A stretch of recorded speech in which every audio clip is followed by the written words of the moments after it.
ang bilis po ng ating biyahe mga kabihero. Nasa pang-anim na simbahan na po tayo. At kararating lang po natin dito po sa San Vicente. So pagkatapos po dito, tayo po ay magtutungo na doon po sa huling simbahan sa Bigan. At pagkatapos po nila doon ay free time na po sila para mamasyal at mamili nung gusto po nilang ipasalubong pag-uwi po nila ng Metro Manila. So tara at pasyal-pasyal po muna tayo dito sa pang-anim na simbahang ito ng San Vicente. Okay mga kabihero, sa oras po na alas 12 ay nasa pang-anim na simbahan na po tayo. Napakabilis po nung ating biyahe. Pagkatapos po dito, isang simbahan na lang, yun na lang pong sa Bigan.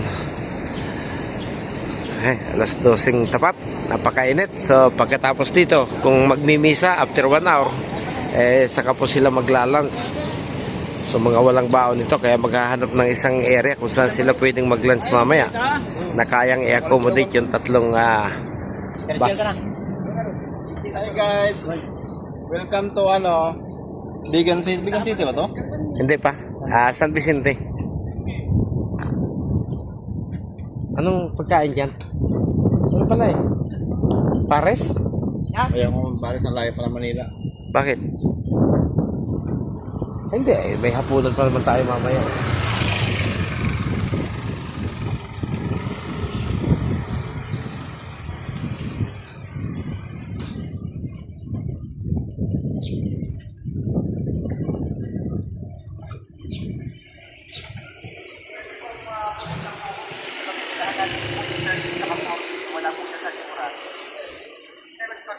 So napakaliliit po ng distansya ng mga bayan dito.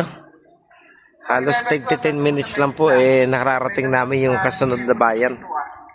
At napakalalaki po ng mga lumang simbahan dito sa bahaging pong ito ng Pilipinas, sa lalawigan ng Ilocos. Ika-11 estasyon. Ang mahal na ina at ang mahal na alagad sa paanan ng krus.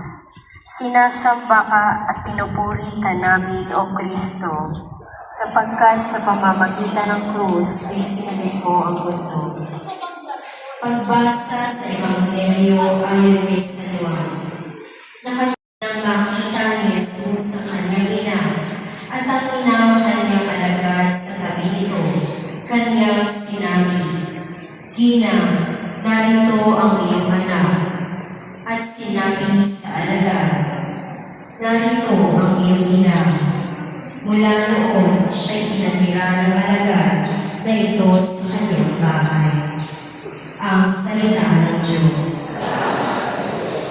Pagninilay, ang bigyan ka ng isang ina ay isang nakinang pamana. May higit pa ba dito? Siyempre, ang ibibigay natin sa ating minamahal ay ang pinakamaganda o ang pinakamahalaga sa atin. Ano ang mabibigay natin sa isang taong aalis? Mag-ingat ka. Ang salitang ito ay may pabaong pagmamahal. Nang ipinagkaloob ni Jesus sa kanyang mahal na ina, sa kanyang mahal na alagad, ipinagkaloob din siya sa atin upang ating maging ina rin. Panalangin. Panginoong Jesus, hindi ba daragdagan ang iyong pagdurusa nang makita mo ang iyong mahal na ina nagdadalamhati dahil sa nangyari sa iyo? Ang mahal mong ina ay karamay mo sa iyong pagdurusa. Sino nga bang ina ang nakatatagal kung nakikita niya ang kanyang anak na pinahihirapan ng iba? Dahil sa pagmamahal mo sa iyong ina, ay inatasan mo ang iyong alagad na mataling mo rin kaibigan na huwag siyang mababayaan. Mapanatili ang iyong alagad sa pagkakaroon ng isang ina. Salamat sa iyo, Panginoon, at ibinigay mo sa amin ang iyong ina upang maging ina rin namin. Tinatanggapin namin si Maria ng buong puso. Luwalhati